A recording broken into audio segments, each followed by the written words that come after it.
Alrighty, we're looking at my Smith & Wesson 4006. It's been repaired. The only drawback I've found with this gun is, according to Smith & Wesson's, parts for it have been obsolete for 10 years. However, I was able to fit a Model 39 extractor in it. Being that it's got the black sights and the black grips, the extractor doesn't look out of place, kind of sets it off.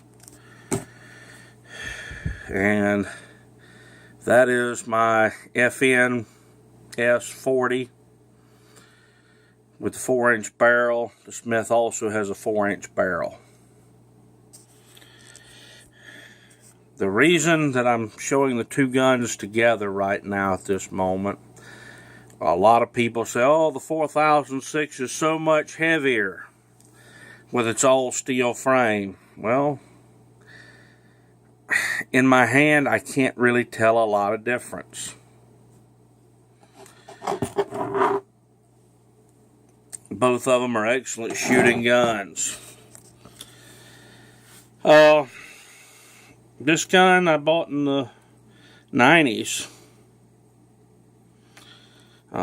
It's one of the first 40 calibers to hit the market. Did a lot of load development with this gun. There are the magazines in the pouch for it. It's Uncle Mike's. I've been using this one for 25 years. Yeah, it's got some wear on it, but still hanging in there.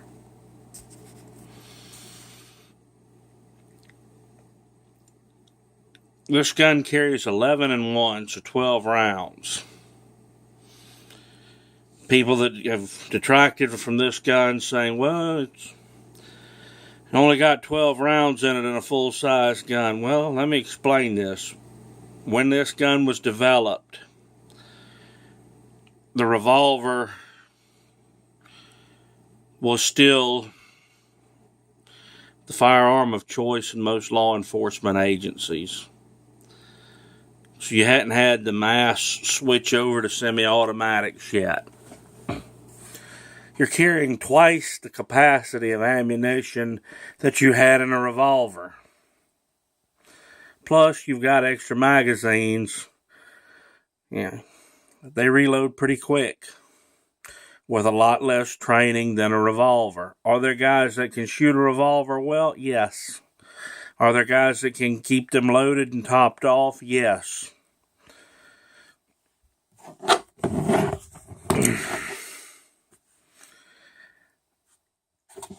This particular gun we used in the early days of our load development with the 40 caliber. We tried everything from 135, 155, 165, 180, which we settled on, up to 200 and 220 grain bullets, which really got a little too heavy for it. The factory loads were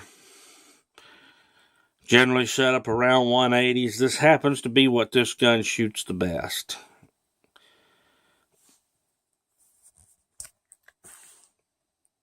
The extractor that was in it finally broke. It had well over 500,000 rounds put through it. I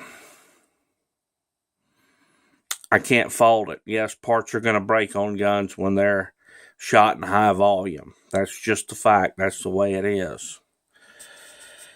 The loads I settled on with this, 175 grain cast bullets, because that's what they come out of the mold at when they're lubed.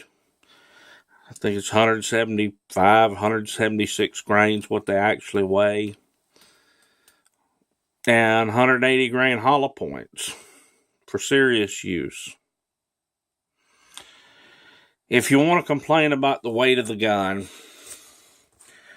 my first suggestion is get a good belt. Get a good holster.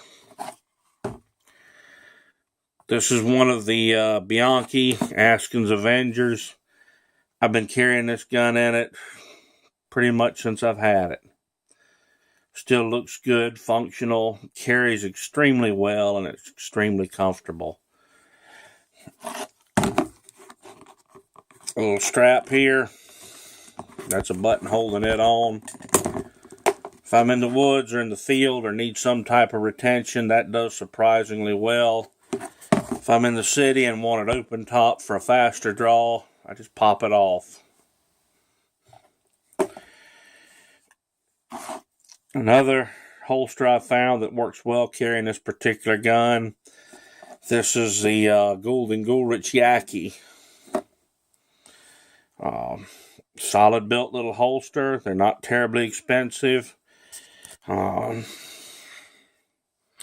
Not as high quality maybe as the Galco Yaki that I've got from my 1911. But well-made holster. I use this particular size for the 4006, also for my Beretta 92.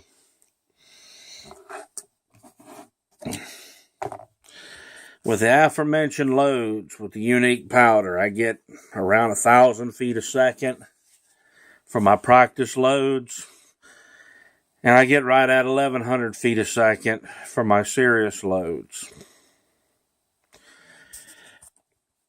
That being said, there's a taboo with carrying hand loads for self-defense. So what do I use for those? Remington 180 grain Golden Sabres. Some of these are now sold under the Remington self-defense line. Basically, same velocity, same bullet. They shoot well. They shoot to the point of aim. Me and this old dinosaur been through quite a lot together. It's been a competition gun. I've carried it in cities and towns where it had to be concealed. It's been a passable woods gun. It's one of them that I get a lot of mileage out of. And with the extractor being repaired, I'm glad to have it back running. So this is a look at it later on.